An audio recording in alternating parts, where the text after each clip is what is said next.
Welcome to number 348 of Vlog Thursday. I double check and stare at that. So that's definitely not, wow, that's a lot. And that's cool. I'm going to start out today with I have a little bit of cold, so I will mute if I go into one of my sneezing issues, as I'm calling them. Basically, sometimes I can't stop sneezing or a little bit of coughing, but I have a mute button, so I will not torture any of you with that. Basically, sometimes I can't stop sneezing. Oh, or that's interesting. I have a mute button, so I will not torture any of you. That's right. My phone started auto playing the live stream. I was looking it up. I sent it to someone via my phone. So, all right, that's muted. I fixed that. Anyways, I have a video I'm going to drop in here. I didn't know what to do with this video. So I went out to a decommissioned data center and I thought it was kind of cool, but I don't know if it's like a dedicated video. So what I'll do though is I can play the video here. I can stay in the chat while it's just a few minutes. I think it's like a 6-minute video. I'll play that and talk about some questions, Q&A if anyone has questions about it. But one of the first things I want to do is I'll answer the questions that are in here in a second.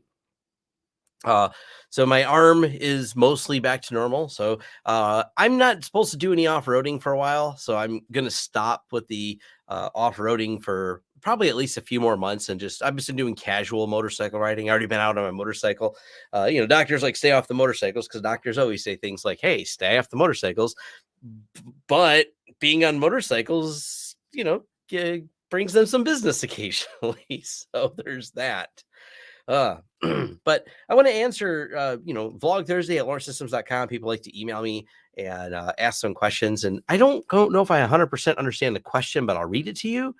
And it says, I was wondering if you have any recommendations for software tools to help implement regular access code reviews across disparate systems, Active Directory, file shares, M365, and applications with various reasons to have their own auth. Well, if it's AD and Office 3 or M365, that we can audit because that's a pretty common tool for the enterprise. But I don't really have any third party necessary. I mean, we use auto elevate for permissions elevation, but I don't think that's exactly the question you're asking. It kind of comes down to like if they're disparate systems and you're trying to synchronize them, usually you want a singular tool or system to centralize all your authorization. Generally speaking, for the majority of our clients, I think we may have a couple that are running Okta, but most of their identity centers around their Office 365. So you just tie everything to that, and that's generally how you will look at identity management is from that aspect of it. So the that would be maybe if you want to email back a more in-depth question on that, like I said, I don't mind talking about it. And one of the things we kind of we had it as a topic last week, me and Jason Slagle did, but didn't really dive deep into it, was talking more in depth about the tools we used. That will probably just be a dedicated video. After the merger, there's a lot more tools to talk about than my previous video that was about a year ago where I talked about the tools we use. So there'll be an expanded video coming out on that. I like the way it's framed inside of CNWR. We call it the client defense matrix. And I thought that's a good way to present it to all of you is here's the tools and here's the why we use each of these tools in a matrix, just so you can have some behind the scenes for those of you curious, like what are all the things that are used at CNWR to manage all the clients? Because I see these questions pop up all the time through all these different things. And yeah, it's definitely, it's a fun topic. Yeah, I saw your picture on 45 Drives Video Day. Looks like you and a bunch of YouTubers went to their HQ. Yes, I was only there virtually because of my injuries. I did not get to actually go there physically. I wasn't sure if I was supposed to travel. So yes, I was there virtually hanging out with them, and it was a lot of fun. It says it's going around, and you got it from Columbus, as in were you at the Ohio Linux Fest? And I see this thing. Did you and Jason survive the COVID outbreak? Is that what happened? So some of us tested positive, some people tested negative at the Vintage Computer Festival. Was there a COVID outbreak? If you can confirm, I don't know where to look for that information other than amongst my friends. And but not all of us, like we all got sick, but not all we tested, but not all of us tested positive. So it's kind of like some did. So I'm going to assume. So, oh, I got it. All right.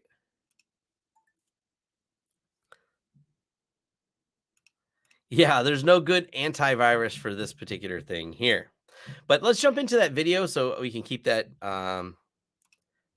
Okay, so you tested positive and several others. Got it. I didn't, like I said, I didn't know too many people there other than the friends that I went with who all got sick. So apparently there was quite the outbreak. Quite the outbreak there, I guess, then, if it's that big of news, so to speak. But let me see if I can get this video to play. Let's see. Here for more systems, and now I gotta wait for the video to upload. And that's Ali, which I see him. This is Ali. I realize when I do this, I gotta wait for it to upload. Let me know if you can hear the audio though to make sure. I hear it fine. I'm assuming it plays fine through StreamYard. I've never pushed a video to StreamYard this way. It's a feature. It's just never a feature I tested. So I'll play this and we'll walk through this. And by the information here, I do talk about where this building is. This is over in Dearborn. I'll have Ali's contact information. If you this building's empty and it's for lease. So this is what, 22015 Outer Drive. Normally when we're at a data center, I can't tell you where we're at. I can't deal with legal to let me there, but this is my friend Ali. He does lots of work for us, doing lots of cabling. I've got some videos I have to edit with him out there, but we're gonna go look at a data center. Now, we're actually standing out back of it, so we're just in an alley, but this is how you know that this is a data center, not just because of this little address, which clearly has nothing on there, or the front of the building, which looks ominously empty. You can't tell what this building is when you pull up to it, can you? So low key. It's very low key. The only hint you get, and I want to start before we go inside, is when you have a gigantic Cummins generator here. So yeah, this is behind this little building. And for those of you who may have already paused the video and Googled the aerial overview, you can see this from the sky. I love how big that switch is over there. Don't worry, this is powered down. I can touch these things because this place is not in use. It's actually vacant right now. I will mention here at the beginning of the video, there's no sponsorship or anything here, but this is Ali and friends, and I know them. If you're interested, there's a link down below if you're interested in acquiring this empty building or leasing it or whatever. But we're gonna start with the demarcation. Now, normally, this would be so loud I couldn't record in here. And as I mentioned, usually there's a bunch of legal reasons, because I've always asked, we go in a lot of data centers, and I mean, what's the first rule, Ali? Turn off the phone? Turn off the phones. Where's your phones? Where's your phones? Leave them at the front desk. Leave them in your pocket. You can't take pictures. There's a series of rules you have to go into. But because this is gone, oh, they cut all the fiber too. Yeah. Oh, that's just... Yeah, those are the leads in. And then the main one, the dedicated circuit, it's still hung up there, whipped up there. Yeah, so the main circuit's still good. It's right there. So there's still the main circuit left, but they cut the fiber leading too. They cut the fiber leads for all the other parts. Look at this. That's a travesty. All right, so this is where the demarcation starts. This is where we have actually our first sets of UPS batteries. So, and this is all off. Look at that. There we go. There's all the UPS batteries and things like that. Once again, I love how big that is.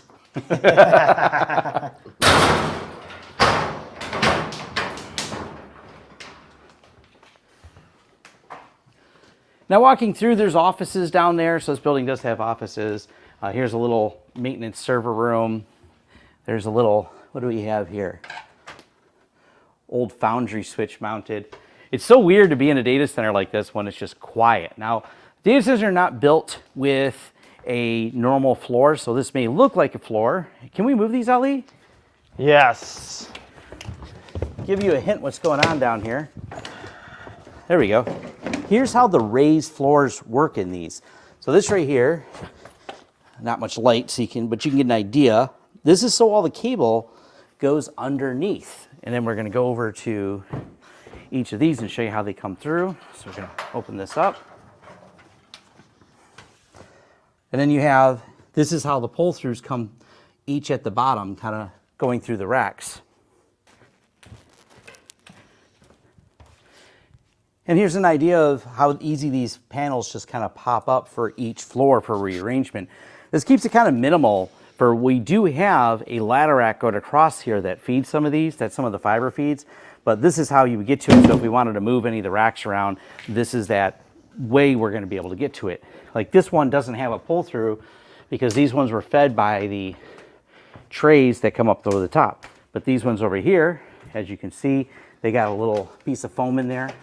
Whoops, that is now down there. This is where the wires would come through. That's where the plugs are for each of the racks. So when you're building out the data center, it's kind of different ways of looking at it. It's not like your normal where you're just gonna have everything come from the top. You generally like a lot of it with these floor mounted and raised floors for pulling this through. Now, the reason these boards are right here and right here, but that is normally what you would see there. These are the HVAC cooling systems that are going to pull all the air. Because the one thing about having this many servers in one place is all that wattage that this place brings in turns into a whole lot of heat. So you have a system on this side that are paired, and the other systems, well, when this system got decommissioned, this place got decommissioned at the time, these sides were taken out. But you have redundancies for each one of these. So you see these different power supplies on each side, which, gee, try and open it. And there's all the panel boards, everything's in the off position. We already know this is powered down. Normally I don't like to open these things, but it gives you an idea for how each of the racks are labeled and how each one of these will be able to say, hey, this goes to each one of these circuits. Oh, nice little label that they slide it in like that. Looks good.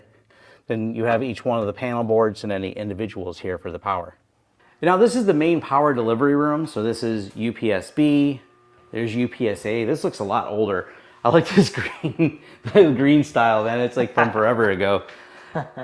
That's kind of cool too. I'm not going to turn it because I don't know what it is. Or it's not powered on, but I don't want to cause any problems.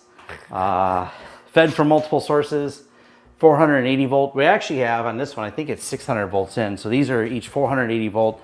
And then this system, we have 175 amp at 600 volts. 175 amp at 600 volts on this side. Then we have, this is what runs that generator behind there. So we have the generator, which is in normal mode, available, emergency. I like that they have the instructions here, just in case you want to do it. I'm not gonna, I want to turn it, but I'll stop, I'll resist. And once again, nice little warnings that we have on here. One thing that's really cool is just all the different things they've abandoned here. We have, and I don't know if these are good or not. I'm not going to put my tongue on that to find out because these are 450 volt capacitors, man. That is, these are beefy. These are for the UPS. I don't know, they're all in the box here. They left, what else is some of the equipment they left? Is there anything cool to look at? I see the water system, which I think is still hooked up out front. That's not, it's always a little bit scary to see in a data center. Let's walk over to the front of the building. Yeah, this is where all the water pressure comes in for that. So, once again, in case of fire, open door and pull. All right. I want to touch everything. It's just kind of neat. It's kind of neat to see all of this just kind of sitting here, and it's so weird to be in here with everything just being quiet and silent. I mean, normally when I see this many racks here, I almost see like headphones because there's this drumming on of all the fans and stuff like that. But this is pretty cool. This is a neat little place. I just wanted to do a little walkthrough, show you what one of these places look like. This is not the most modern data center. You know, we had another request we tried really hard to show you guys a data center that was built brand new and a couple of years ago, has a flywheel instead of a UPS. Those are super neat data centers to see. And but unfortunately, legal just would not let us take pictures of it or do a video and talk. And we offered all kinds of promotion for the client, like just to let us do it, and they turned us down. But it's kind of neat to see just how a lot of this gets built out and what happens when it leaves. This is a giant Cisco box too. AT&T Cisco box, Cisco Optical Network System. I still think it's a shame they cut all these. Yeah. That's yeah. Job security. Yeah, they're like, someone's gonna redo these. We're just grabbing the snips. Yeah. And be like, we're cutting all the fiber in here. That's a shame. Except for the main one. That's a shame. I never found if they had that redundancy. I don't know. Oh, for the the extra feeds fiber. on here? Yeah. Yeah. It's still pretty cool to walk through here. UPS, the A batteries. But that's all. I'm not going to touch any switches. I'll leave you all with that. This is just kind of a neat little data center tour and a little walkthrough. All right. So I see right away someone asking questions, and I'm just going to answer it rather than try to type it all out. The Flywheel data center, super cool. I unfortunately wasn't even allowed to take a picture of it. I've actually been in 2 or 3 data centers that had flywheels, and no time when they let me even take a picture of the room with the flywheel, which kind of drove me nuts. What's up, son? Nothing. Oh, he just came down here. Okay. Yeah. So the interesting thing about the flywheels is they do have they usually have 2 of them, so they can maintain them, so they can take one offline and swap the bearings. I forget how many years the bearings last, and it's not that they fail as much as they preventive maintenance, so there's no downtime. There's like some amount of time they stop the flywheel, swap the bearings. They went through the whole process. I don't remember exactly what the cycle time was on it, but it was quite long.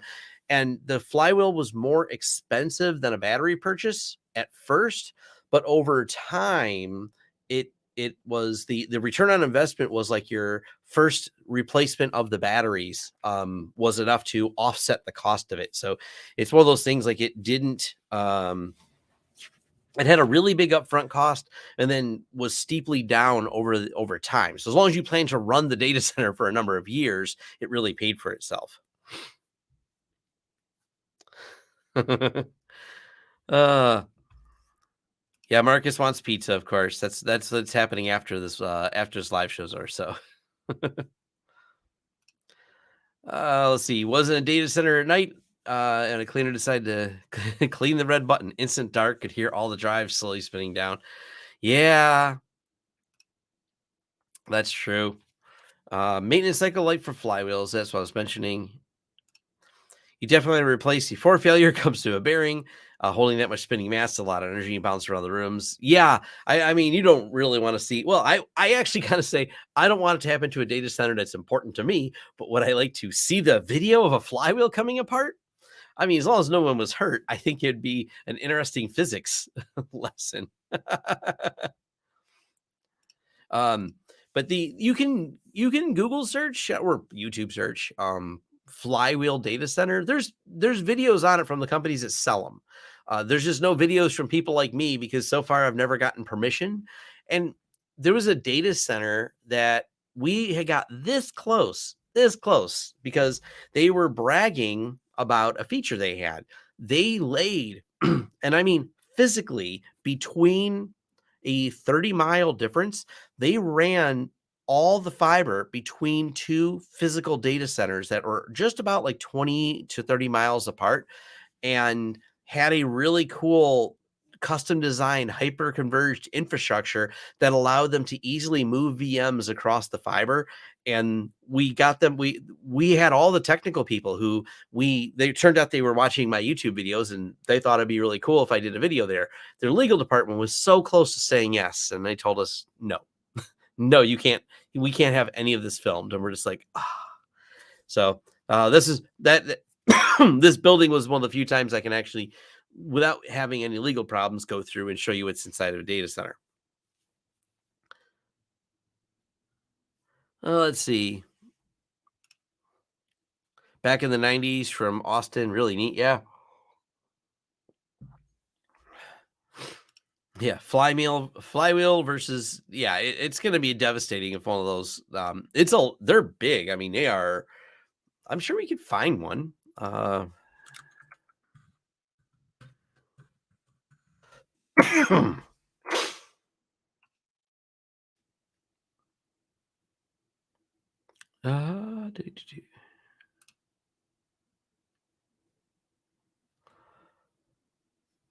Trying to find one that looks like the one I've seen. Well, here's a picture of one. This, let me share the screen. Present.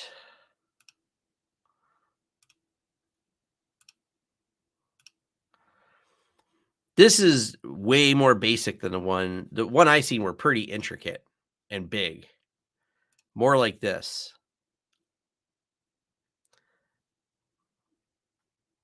Oh, those are even bigger.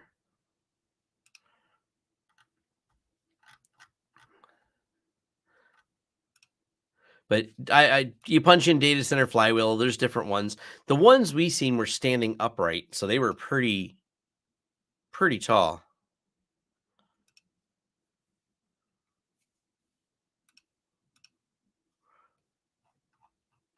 It's just uh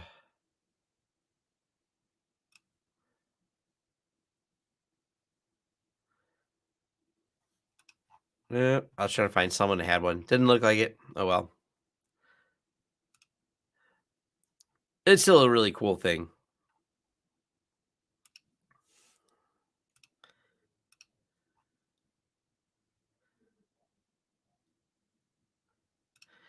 Any specs on a home flywheel install? Yeah, I have no idea what those cost. So my guess is they're not likely to go in any home users.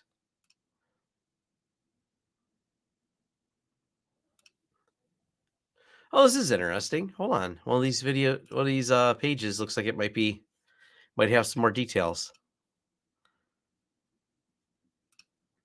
It's easier to tell your field guys to chomp away and then tell them to unplug out RJ5. Well, and I think someone else pointed out,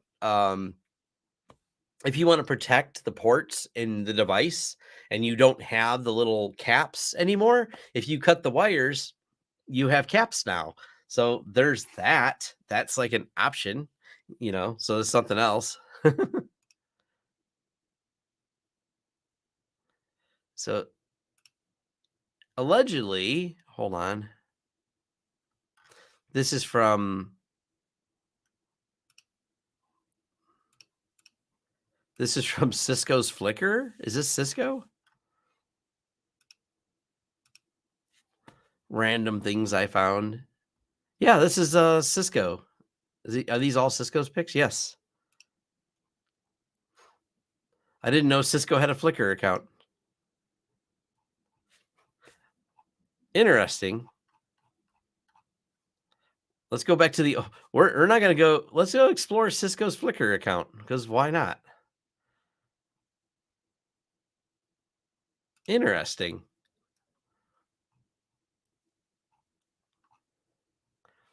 This is. I started with the old side of it, so, huh? So Cisco has a Flickr account, and they post all kinds of photos to it. You can tell some of these are really old. I'm looking for something with a date on it.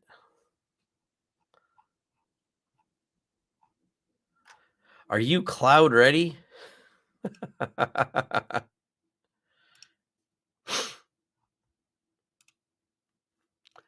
Yeah, where is I'm looking for a date. So much random in here. Remember these? When Cisco bought Linksys and just stuck their label on it. They're like, look, we make consumer products now. We bought a company. Gives you an idea of the age.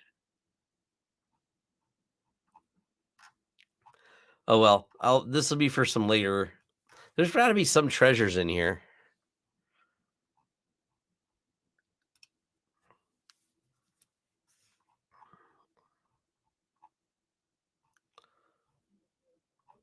Mostly it just looks like corporate garbage pics. Anyways, all right, enough of that.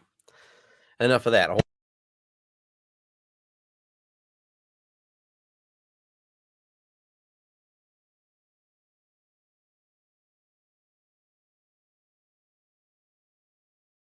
So I hit the mute button to spare you that noise. So I don't like it myself either. I didn't have a lot of other topics today, so we can do lots of Q&A. But I'm not going to keep this going too long because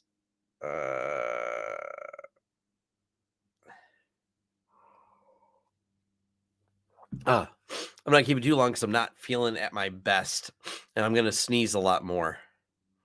That is for sure.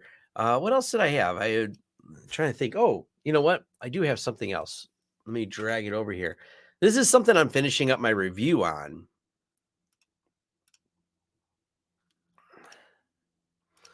Takes me back to what data centers looked like about 20 years ago. Yeah.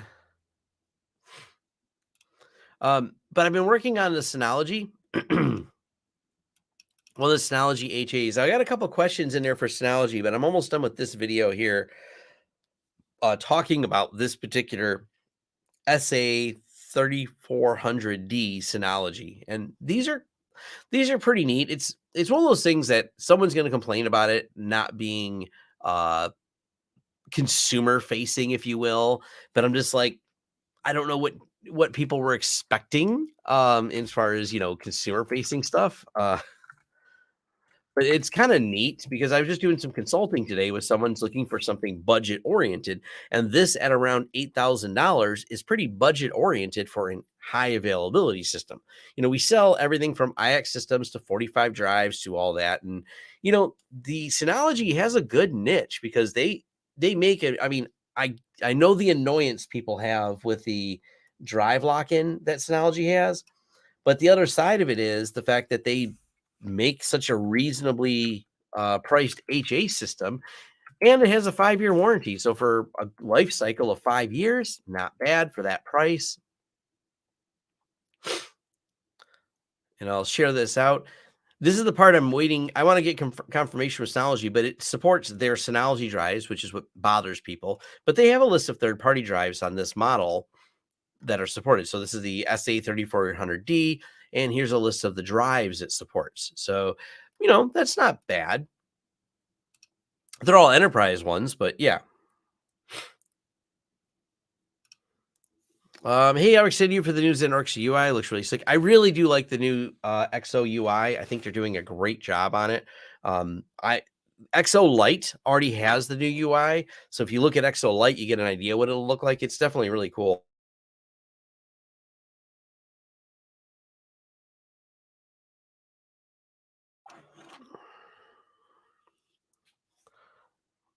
But back over to share this tab instead.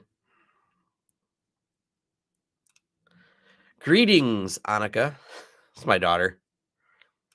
Open Switch. Do I have opinions on it? No, not really. I haven't used it, so I don't really have any opinions.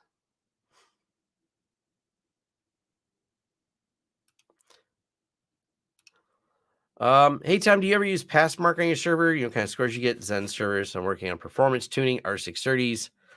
I use Phoronix. I haven't used Passmark, but I usually use Phoronix.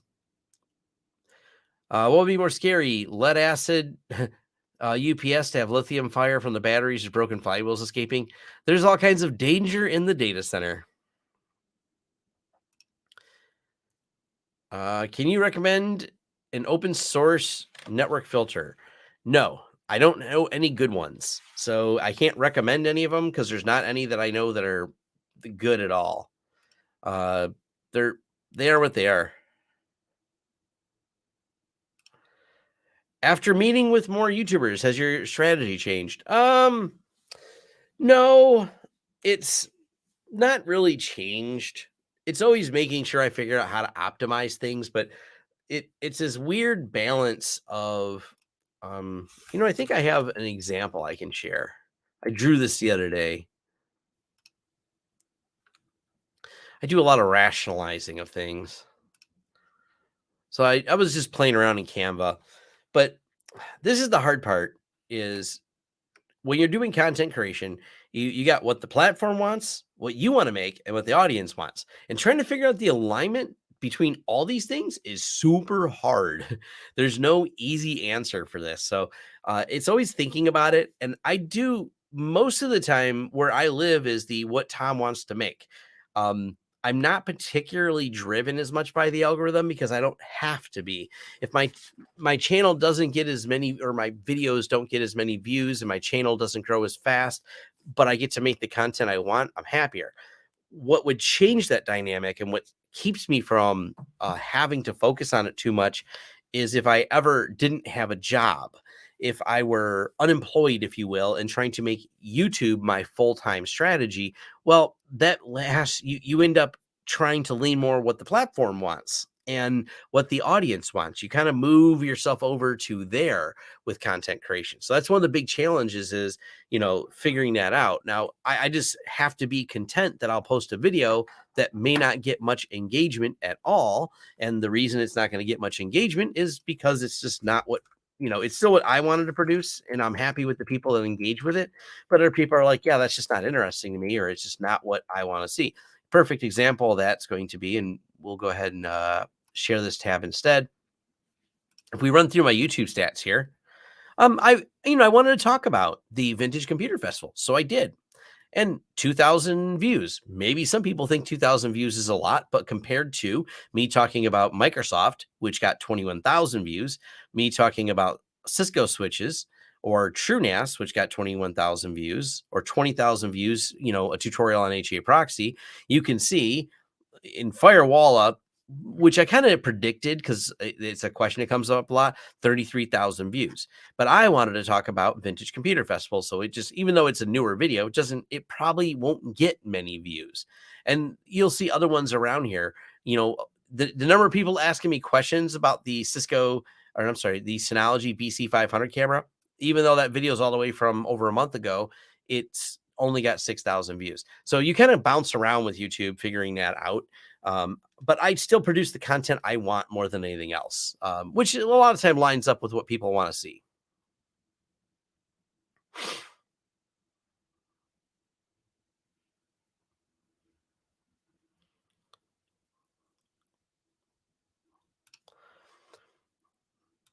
I get the feeling you have really strong preferences for FOSS and a tiny bit too much money for the open switch to make sense.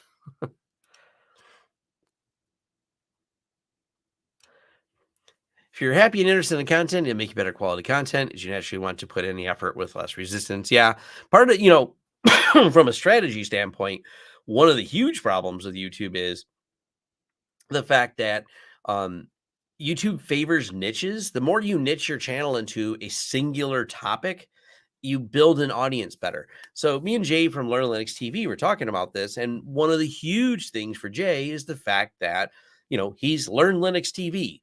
What are you going to learn from Jay? Linux. What does he post on his channel? Linux tutorials. There's no question. He's a very niche channel, and he focuses on it. He does a great job of doing Linux tutorials. And if I focused on just certain tutorials, like maybe just a couple topics and just rocked out those, my channel would probably skyrocket. But a lot of times, though, the content I produce, people find the tutorial because it answers the question of how do I get a thing done, but they never subscribe because that's as much as they care about. Did you ever experience a failed motherboard on a Synology that was causing hard to extract, even if the disk on a new Synology on a consumer line? Actually, we had a really old Synology. I mean, this thing was ancient. Someone brought us and we popped the drives in a new Synology and recovered it. So I've had good luck recovering Synologies. We've had a couple die, but for the volume of Synologies that we sell, having a couple die is a really low percentage. I don't have the exact number for, the number sold, but it's so few that have ever failed. And I've not really considered it an issue, but anytime we've had a failure, recovering the data has never really been a problem. We want a firewall review. Yeah.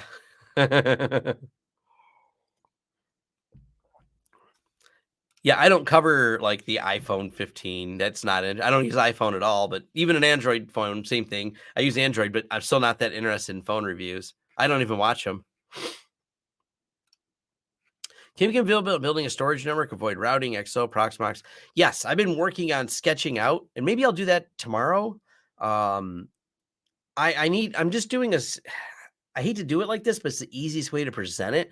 I'm going to do a whole series of storage scenarios. I already started drawing it.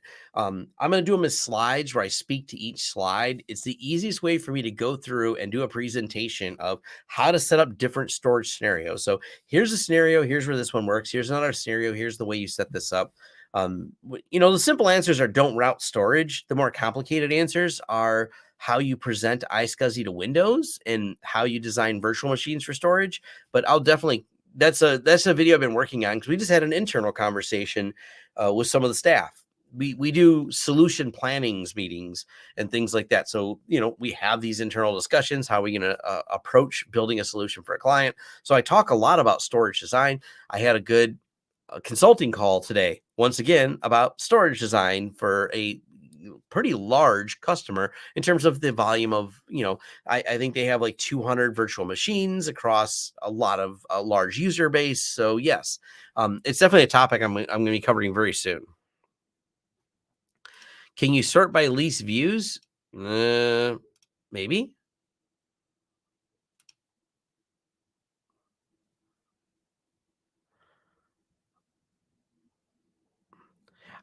My old videos have like no views, so it's all the old stuff on my channel. So it's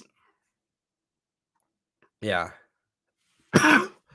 It is, you go to the old videos on my channel, there's nothing.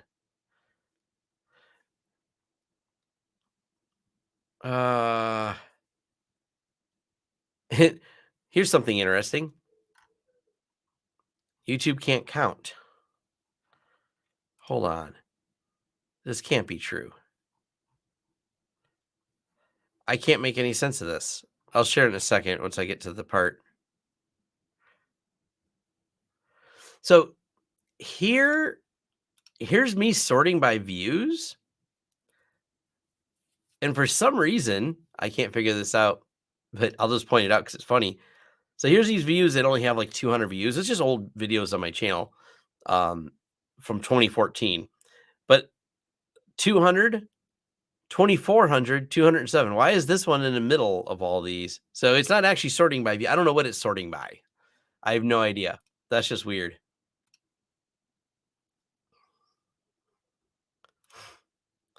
Sub channels and you wish YouTube would let you have sub channels and viewers subscribe. Specifically, if they just allowed people to subscribe to playlists, they would solve the problem. I got sick of it pulling my hair out, so I quit wearing my hair in a ponytail. And when I messed up my arm, I couldn't put my hair in a ponytail.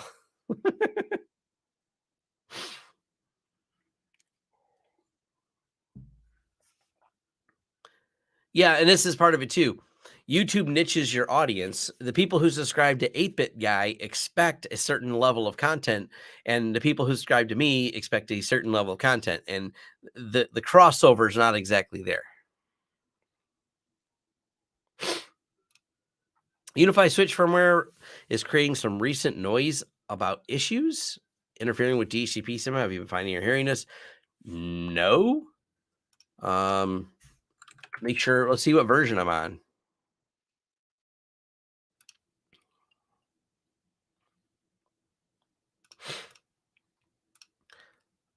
Don't have any issues myself, but they're all up to date because they're not saying updates. What?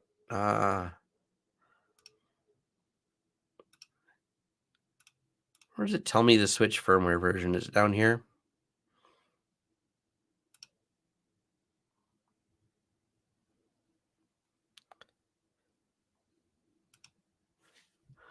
It's on whatever the latest firmware is. I don't see the. Oh, there it is. Maybe. Memory usage device. Yeah, 6559 right there. So I don't know. I don't have any all of our systems, all the client systems are up to date, so no issues there. Did you benchmark that?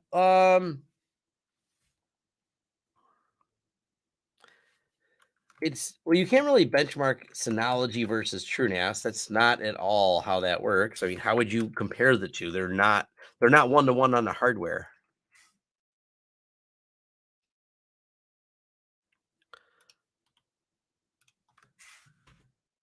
I do these benchmarks. So I have all the Phoronix benchmarks that I'll throw these in the video. I can throw a link down here if people just want to look at them, but they need context of me talking at them. Hey, Tom, just want to thank for your input on the 45 Drives Home Lab project so far. Awesome.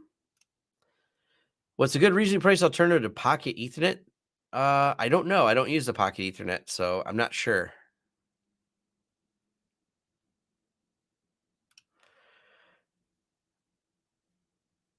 Oh, you hate the chat box that the emoji chooser is right above. Well, that's how YouTube does it. 200 VMs. How many hosts? I forgot. It's like 6, 7. We have HA Synology model production has been great. My locality is lacking documentation on Synology drive firmware updates. Interesting. I've done the firmware updates on the Synology drives. They seem to go fine. I haven't. We've never had to open a ticket on it. Number of hosts can be tricky for a large number of VMs. Microsoft licensing makes it inefficient to have lots of hosts. Yeah. When you have to do any programming, what is your preferred language of choice? Bash. That's all I do is Bash. So I don't write any code. What is Ceph like for storage? I've not progressed beyond a couple external drives, one for medium, one for backups. 45 drives probably has your best videos on Ceph. They've got a whole lot of them. The best place to learn about it's probably going to be 45 drives. What about budget storage design for small business? They have a ton of money to throw at their backup solutions. That have a ton of budget and have a ton of money. I'm trying to understand. I guess I need to understand what the context of the question better.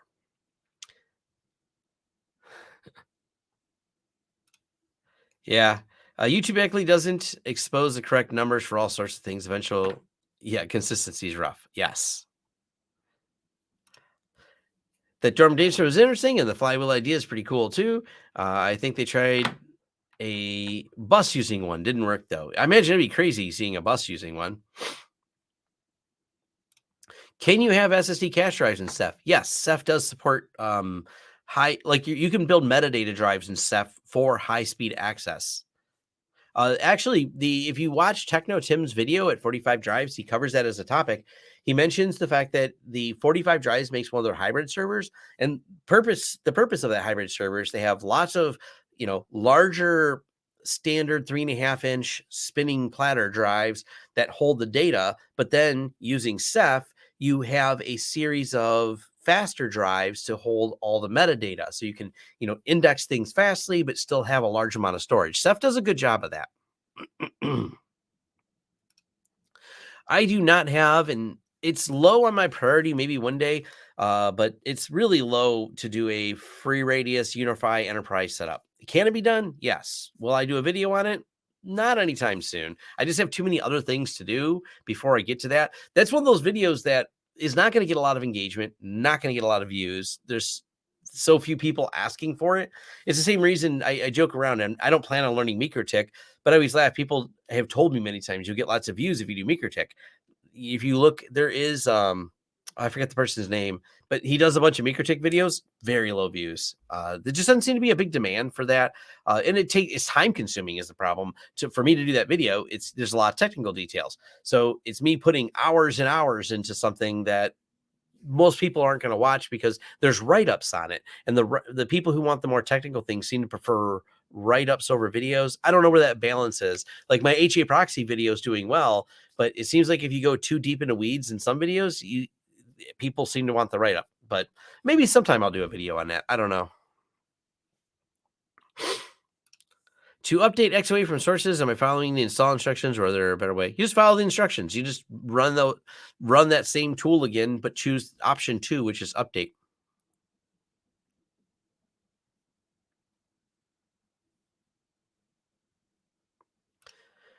No, it's all the same hardware at the data center. They might be. That's an older data center, so I don't know what was in there. Probably still SFP pluses, but it's the same stuff. I mean, you might get 100 gig in a new data center. So to benchmark TrueNAS versus Synology, build a TrueNAS system with as close as possible specs. It's still more complicated than that, and because you're not comparing apples to apples. ZFS is going to beat Synology. So the too long didn't watch is TrueNAS is going to beat Synology, no doubt. And the reason for that is you can tune and optimize ZFS more so than you can tune and optimize the Synology. There's more knobs to turn. There's more details you can dive into with TrueNAS. It's going to outperform Synology. So, it's one of those things, and you buy Synology for a different reason than you buy TrueNAS. It may be for the purpose of storage, but they're different animals. What's your experience with customers who have foregone on-prem for cloud, AWS in particular? Lots of them do it. We've got a client that they run in the cloud 100%. They've got locations all across the US. Hold on.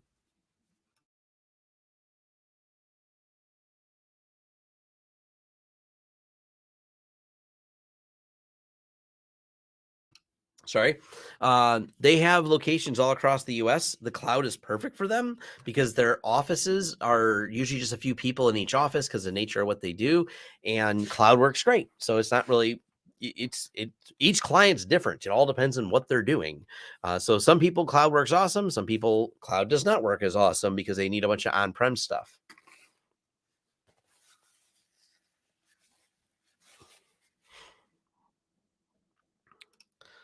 I don't really have a take on the LTT controversy. I talked a little bit about it on with Jeff from Craft Computing. I don't watch a lot of their videos. I hope they do better. That's about it. You know what I mean? It's like I would like to see them. If I don't watch their videos to tell you if everything that Nexus Gamer is it Nexus? I don't know, whatever his name is. You can tell I don't really watch those channels that much. They're big in the industry, so I know who they are. Gamers Nexus. I hope they do better. It's not a bad thing sometimes to get called out, think about things and correct them. Simple as that. So obviously Linus, and he admitted, hey, there's some mistakes. I watched his "Hey, we're sorry" video, and I was like, yeah, okay, they made some mistakes and they're going to fix them. Awesome.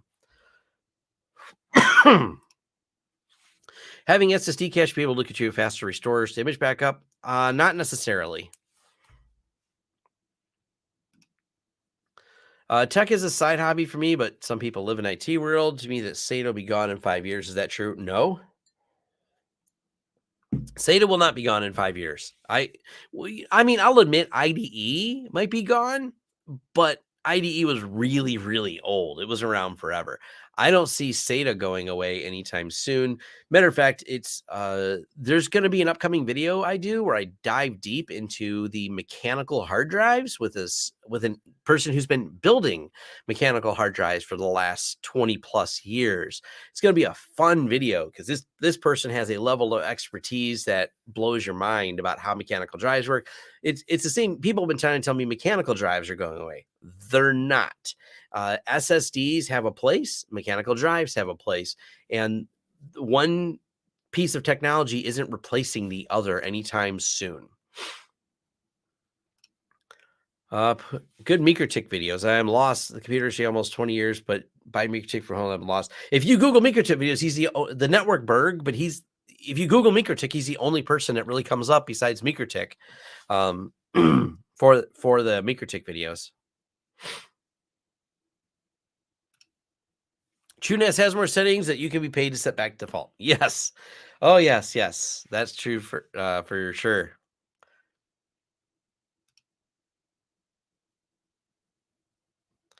Still mourning the demise of SCSI. What HBA cards are you using? Whichever ones they ship in the system for things like the TrueNAS 45 drive system. I think they're all LSIs.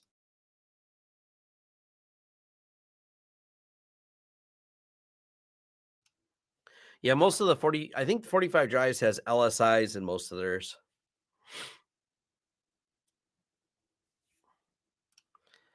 With NVMe coming, consumer devices, SATA will go the way of IDE, SAS and NVMe replacing SATA. Not anytime soon.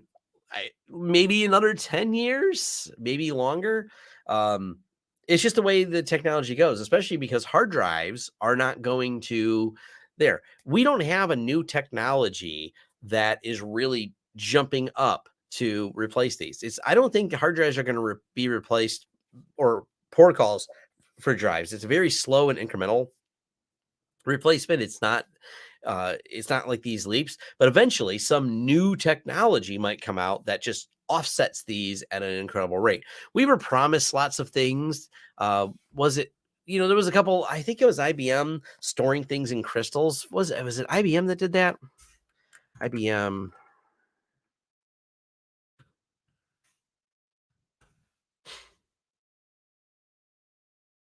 It was an old article.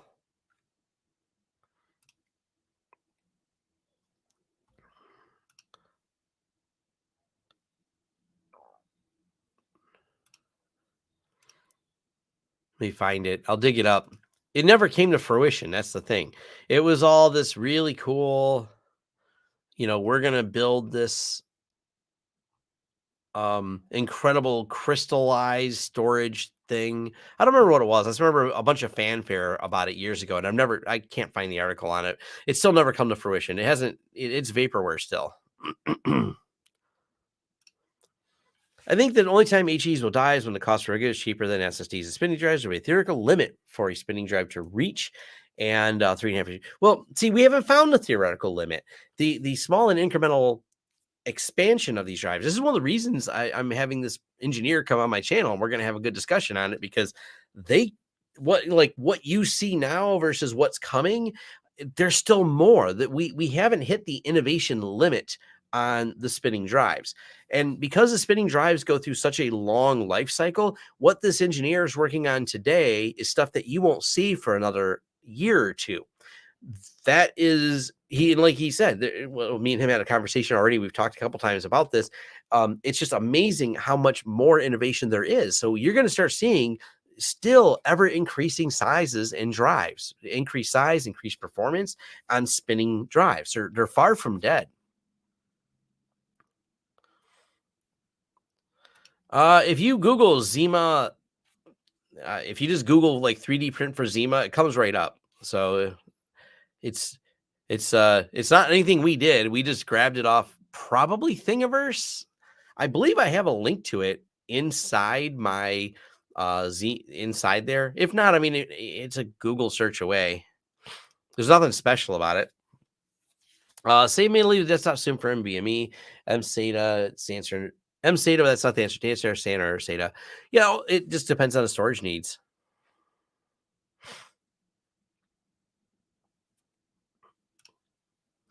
Theoretical limit for density is what a spinning 3.5 drive possibly have. Yeah. HBA file has got a Broadcom 9500 8i. Do you know what tri-mode marketing refers to? No, I don't know what tri-mode marketing is. In workstation servers, spinning Rust will keep SATA alive. Yes. I don't know where that is. I'd have to find it. Somewhere we might have it on STL. I have one behind me. You can kind of see stuck to the wall over there.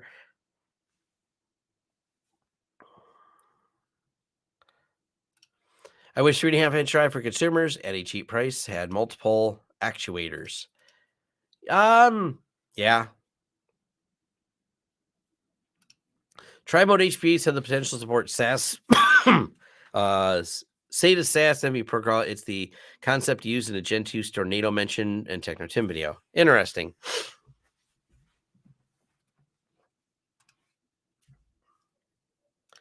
Windows Glass was the version of Crystal data storage. Huh. Yeah, I don't.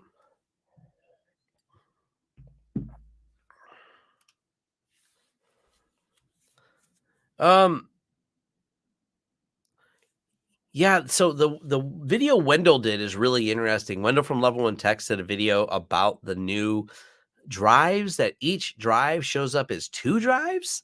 That's some interesting engineering. So yeah, there's only there's some limits to how much data can be streamed out of these drives. So you do have some limitations on that, but most of the time people are pushing for larger capacities, and then you're spreading this across, you're spreading your reads and you're spreading your writes across a large array of drives. So, and that's what gives you your performance. It's not the individual drive performance, it's the how fast it is spread across the array.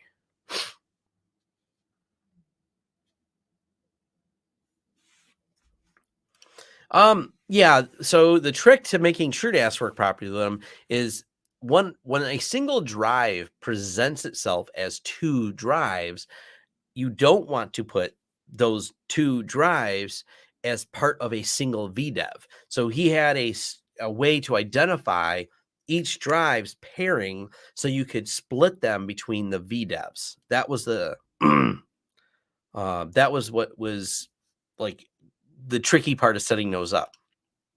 What happened to the hybrid drives that had both SSD and SATA? They didn't work near as well as anyone thought they would. I think they kind of failed. I don't know if it was from complexity or compatibility, but they never seemed to really catch on. I've never really looked into why. I just know they kind of fell out of existence. I think there was better solutions to that problem than that.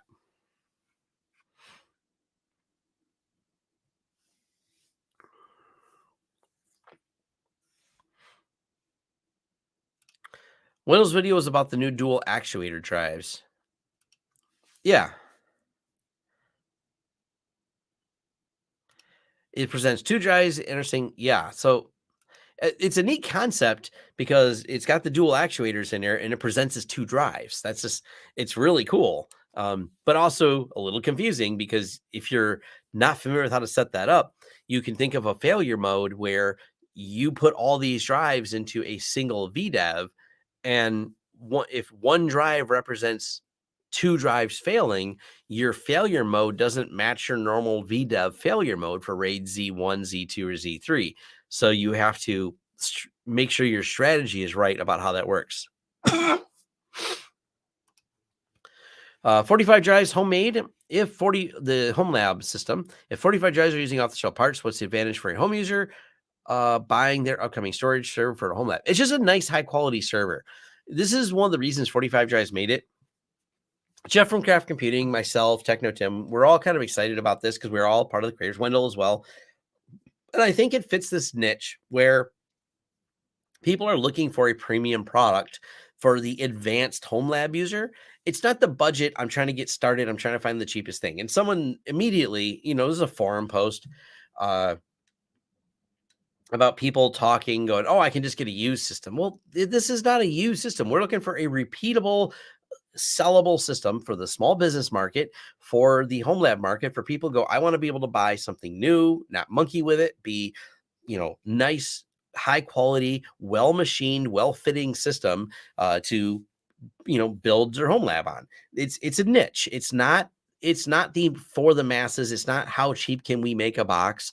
It's about making a high quality device. And those other options still exist. People who just go, well, I'm just going to pull a used one off eBay. Well, cool. You were never the target audience if you're planning just to buy a used one. You're not the target audience if you're planning to buy, just looking for the how cheap can I get a disc shelf for. It's kind of a niche market, but I think there's a big market for it. And that's why 45 drives made it. So I know I like some of the higher quality stuff. And it's not just because I'm, working more in enterprise IT. I'm just, if you have a few extra dollars to spend on something nice like that, I generally do. And this outside of home lab, this is kind of my same thing. I have a lot of nicer premium things, if you will, sometimes you go, hey, I'd like to have this nicer version of something. So there's people out there that can afford it. They work in tech. They go, I'd like to have something really nice. I know I have, especially my cybersecurity friends. They make a lot of money, a whole lot. They make a lot more than me, and they don't mind spending on something like this. They're like, oh, cool, I can buy a really nice, brand new, quiet server, 15 drives. They're interested in things like that. So. Let's see.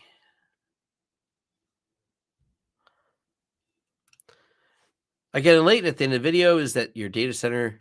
No, I did not buy this. I did not buy that data center. I don't need a data center right now. Maybe in the future I will, but that's not a today problem. Seth would also be confused, and that's probably speaking of the dual actuator drives.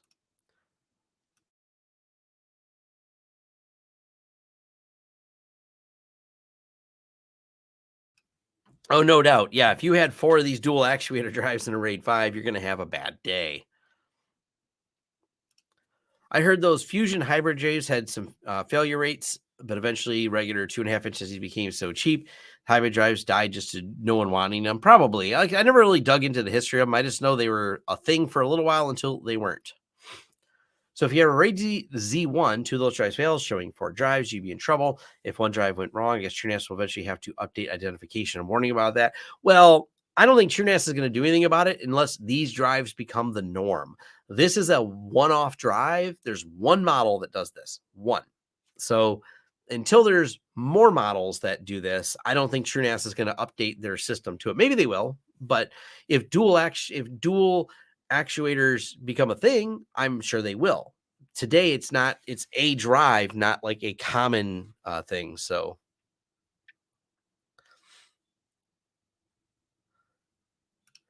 yeah, you're right. Pulling one drive out, you're pulling two. So you're degrading two different VDEVs when you do it.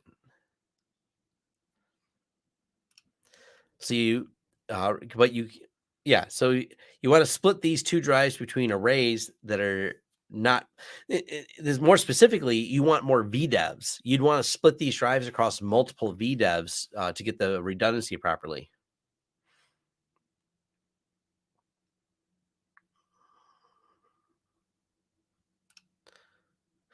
The 45 years people look really committed and enthusiastic. Yes, they are working with them. See, we sell a lot of enterprise solutions with them. We've sold petabytes and petabytes of storage of 45 drive servers. Like these are solutions we are providing actively to the enterprise space.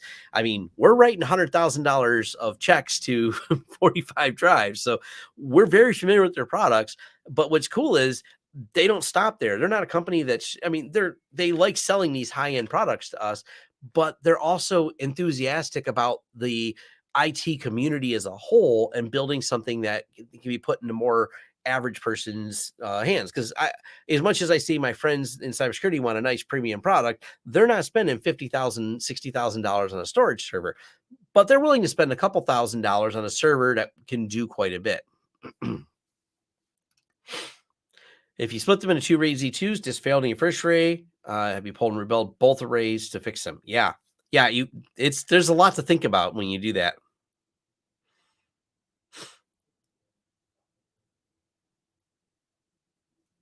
I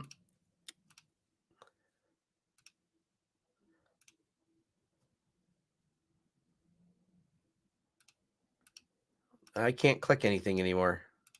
There we go. Oh, there you go. It just caught up all of a sudden. Thank you very much, Techno Tim. Check out Techno Tim's video he just released it today on the 45 drives HL15, or is it? Yeah, HL15 is what it's called. So definitely, definitely awesome there. Let's see. Make sure I kept. I think Tim covered the depth. Work properly with multipath. You could just use two actuators, read from the same drive at the same time, usable for any system.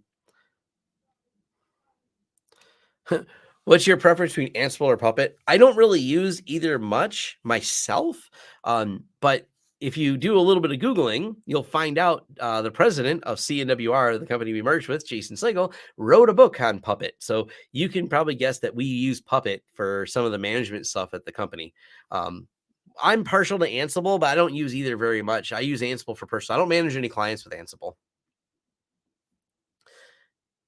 Yes, people still use, once you have a ton of stuff in Puppet, you just kind of keep using it. I like Ansible because it's agentless too. That's my biggest thing. So metadata disk, is it worth it? Yes, if you need it. Do you have a metadata problem? Do you have 3 million files in a directory? And does that directory, when you query it and it's on a bunch of spinning drives, go slow? A metadata drive is for you. If you are like me and you just have a bunch of videos, and when I say a bunch, I mean like a few hundred, maybe 1,000 across my archives.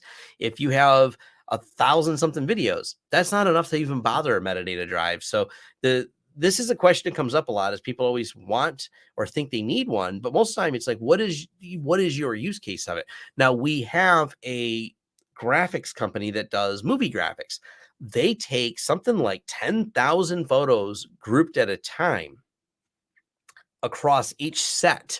So it's an exponential problem. they need a metadata drive because indexing all those files each time takes a lot of time. But if most home users don't have that many files so they don't get it. No, and the difference between having or not having the metadata is how fast when you're opening up that, you're listing that directory. Uh, Wendell's got a video where he talks about, the advantages of a metadata drive. So, ooh, we got 2 super stickers. Thank you, Tim.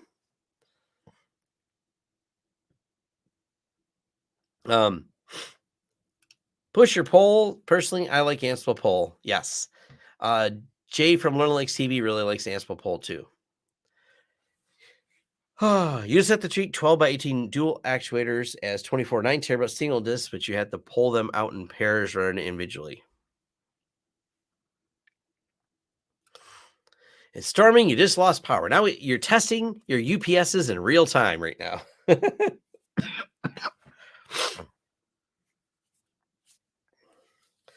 Yeah, the fun stuff for sure when you get to learn if your UPS. It's always that nervousness of how long will the power be out? How good is my UPS? Will everything shut down properly? Oh yeah. This is a good topic. I tweeted this too, so I'll pull this up.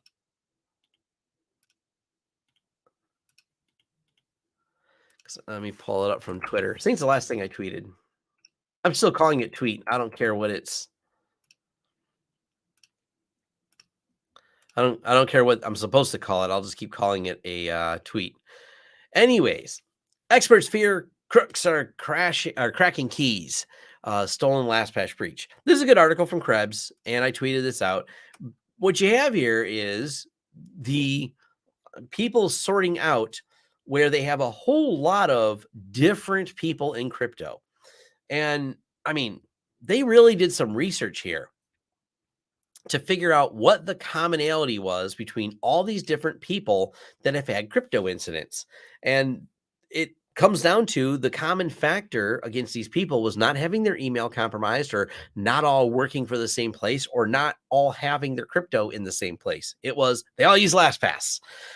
It's one of those, you're just weighing out all the options, and the only logical conclusion you can come to is that, yep, LastPass must be getting this cracked because they all admitted that they used it, and we know that there's information within their LastPass vaults that would have allowed you to get their keys out. So it's just evidence that what we thought it would happen was eventually, and they're not doing it probably to every LastPass vault they have. My guess is they're targeting people who work in crypto, assuming that they have some crypto coins to make it worthwhile. So some of these people may have something, some people may not. And that's my guess, is it's very targeted because it takes time. It has a cost associated with it to rent some cloud storage server, or just if you have your own on-prem stuff to do cracking of this. So if they want to crack one of the vaults, well, there's a time to it. So they weigh the time it takes versus the potential for there to be some gold in that, thing they crack open. So if that vault happens to have some fun coins in it that they can take, yeah. It's a good article.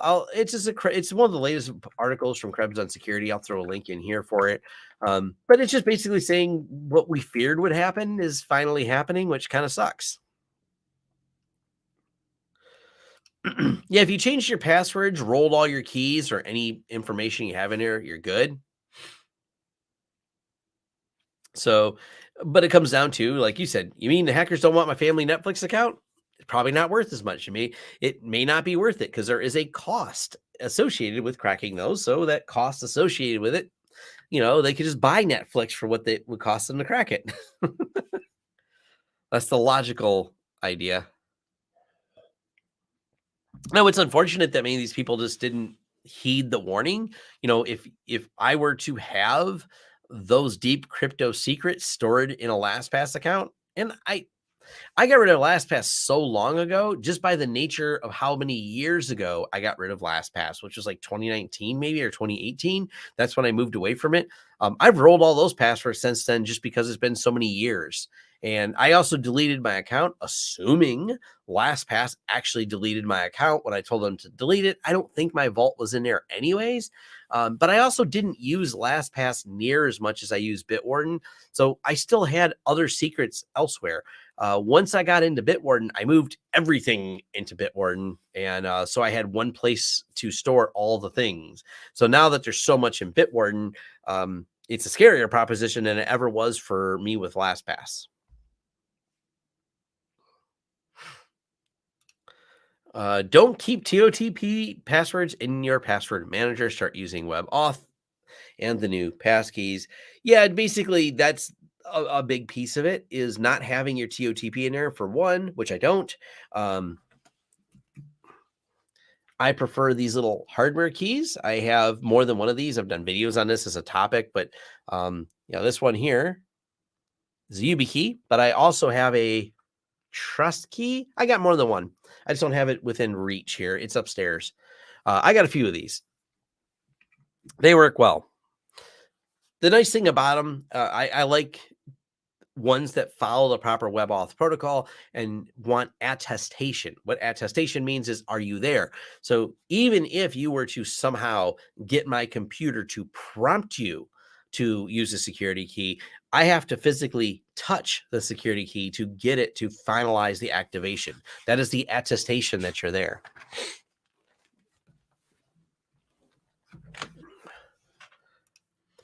How are people not storing their crypto in an offline wallet or protecting their device with a TPM? I have no idea. I won't speculate on people's things. We want a password manager at work that has local device caching, mobile desktop app during outage, and he said which. Bitwarden works offline. So I can stop my server that's running, because I have self-hosted Bitwarden. I can stop the server and it still works. It'll hold the last known good copy. So Bitwarden, thumbs up for that working in an offline scenario. What's your thoughts on Bitwarden keeping a copy of your vault and PC so you can still access vault offline? Yeah, I mean, you can also use a desktop version of Bitwarden. It does it as well, but the browser keeps it, and also the desktop version.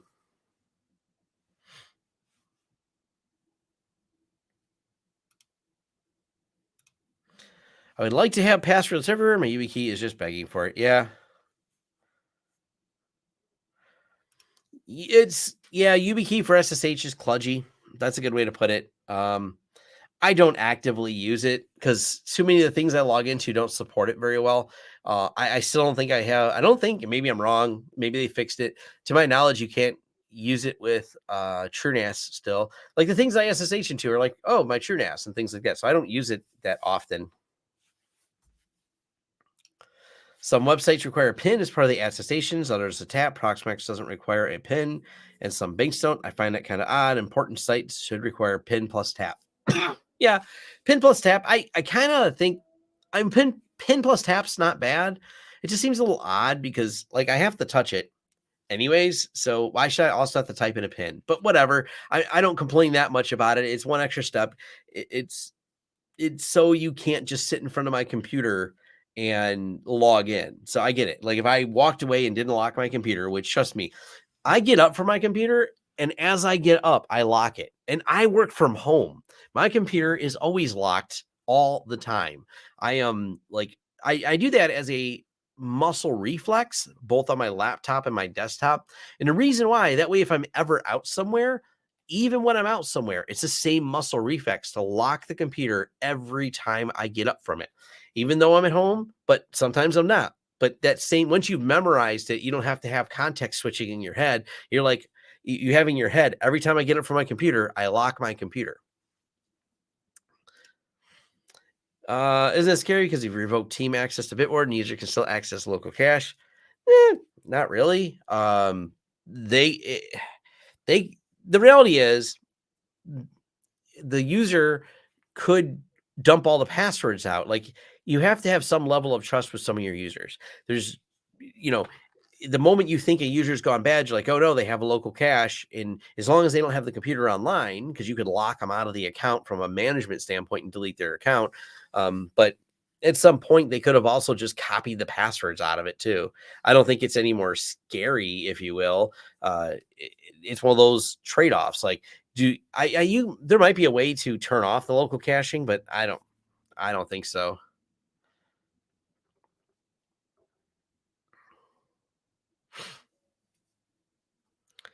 Yeah, more things are starting to use passkeys. I think since the big companies are pushing it, we'll see some adoption. I don't know. We'll find out.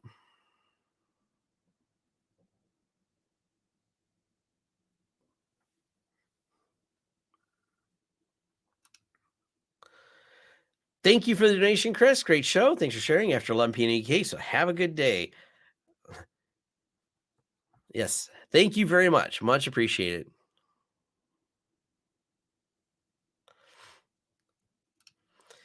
Even a password manager like KeyPass could keep the file if you don't trust X staff. You still need to change the passwords when they leave.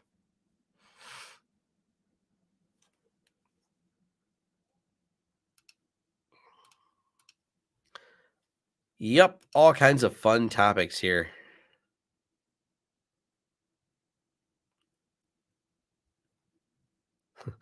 Balancing security by sticking with SMS. Ah, yes. Yeah. SMS, man. That's no. What's the easiest thing in enterprise to start removing infrastructure from Microsoft environment? File shares come to mind. I'm overpaying so much. Easiest thing in an enterprise to start removing infrastructure from Microsoft. I don't understand the goal. What do you mean removing infrastructure from enterprise? I don't usually just go in and start removing things. I need to know why I'm removing things or what the goal is. I think it comes down to attack surfaces. You have a copy of your Vault and local PC, then it gives another attack surface, then the server itself. I mean, the browser is the attack surface today. That's where we are here in 2023.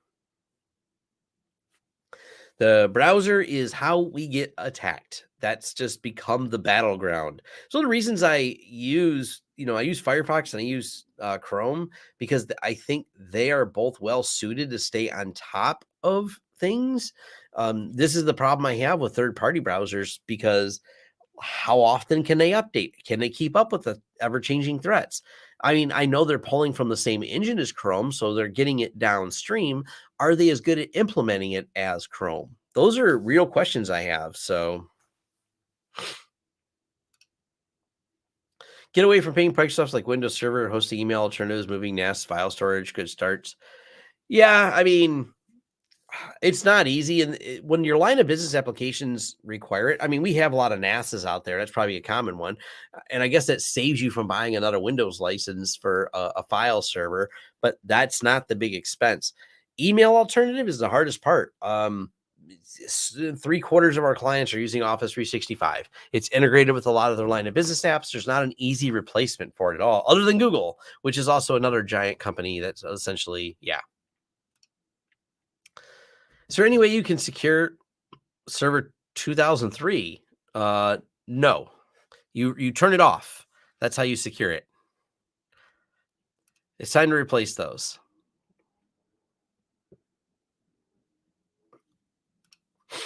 MFA in 10 years. We mailed you a 6-digit code. You receive it in 3 to 5 business days. Yeah.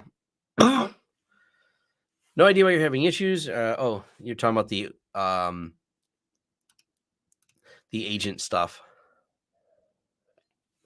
But I do have to order a pizza for my son, so I am going to wind this down, and I'll give it 5-10 more minutes because I don't want to sneeze anymore. I just want to eat a pizza, eat a pizza and lay down, watch some TV for a little while and chill out. I'm getting better from going to the Vintage Computer Festival, but yeah, I don't know if the person's still in here, but it makes sense that there was some type of COVID outbreak there because I got sick, my wife got sick, everybody got sick. Some of my friends got sick. That's what we get for going to a conference of, computer festival.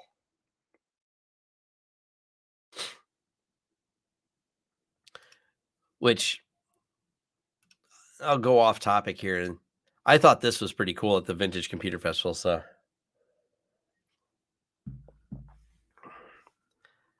Lions fan? No, I don't watch any sport ball. So, I don't follow any of the sports. I have a lot of friends that do, but how much nostalgia do you still deal with? Not for cameras in the SMB market, quite a bit. We have quite a few Synologies out there that are in the SMB file sharing. We even had one client using that. What's it called? Hybrid share sync between their locations, and I thought about doing a video on that because I've talked about it before. It's a neat feature. You can take two Synologies at different locations and make them sync to each other. They make a pretty neat product for that. But there was some cool things. This was from the Vintage Computer Festival, though. Someone really took the time to put some detail in this. Like, I was like, wow. Like, they just need the DeLorean to put it in. And I thought that was kind of neat.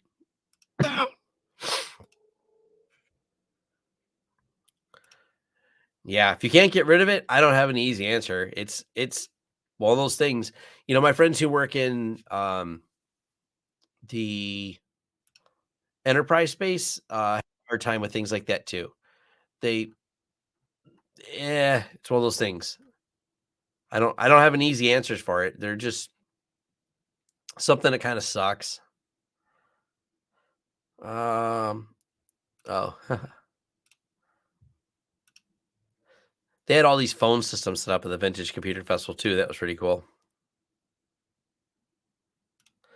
Have you ever used the AD functionality for a business? Somebody requested it. I mean, we've connected it to AD, but we've never replaced AD with it. I wouldn't replace AD with it because I wouldn't want to support it.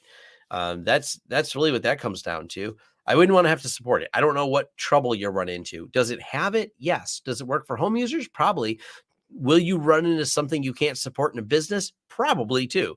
I wouldn't risk it because if you run into this, showstopper of, here's their line of business application and it requires something Microsoft to do this. We have a client. I mean, it's kind of, I don't like the software they used, but it's what they use to manage their business. It's got all kinds of deep tie-ins to Active Directory, very specific things. It's kind of weird because when they open the application, it checks a bunch of user settings on there. Matter of fact, it has to be on a domain for it to work. If you have an unjoined system, you can't run their line of business applications on unjoined systems on a network. It has to be actively talking to it to make it work. It looks up something in the Active Directory on that system to help, even though there's a username, password, login. Either way, I wouldn't imagine that would work on a Synology. And if you run into that, you've already sold the client the solution. Now what? You sell, I sold you the solution. Now I got to also sell you a Microsoft server that I was hoping to replace. So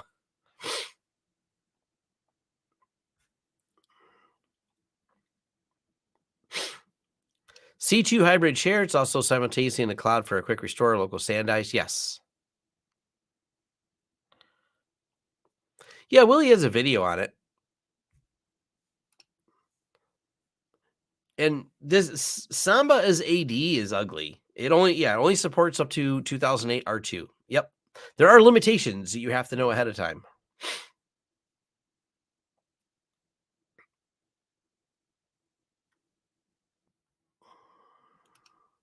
So it's definitely oops. That's weird that it's still there. Remove. There we go. But yeah, it's one of those things like I wouldn't risk it myself.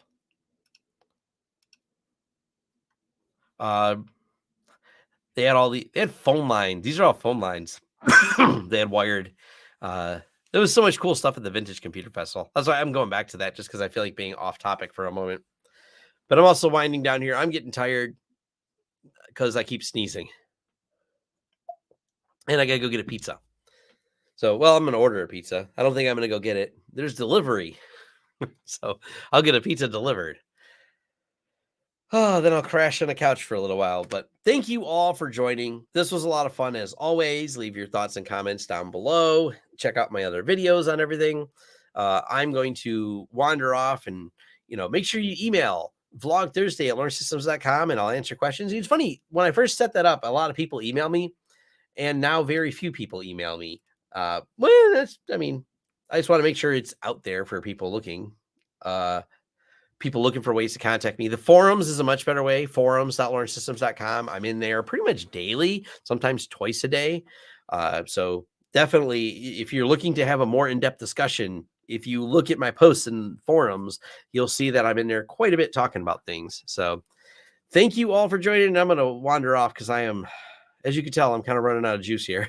So thanks, everyone. I'm going to go get some rest. Later.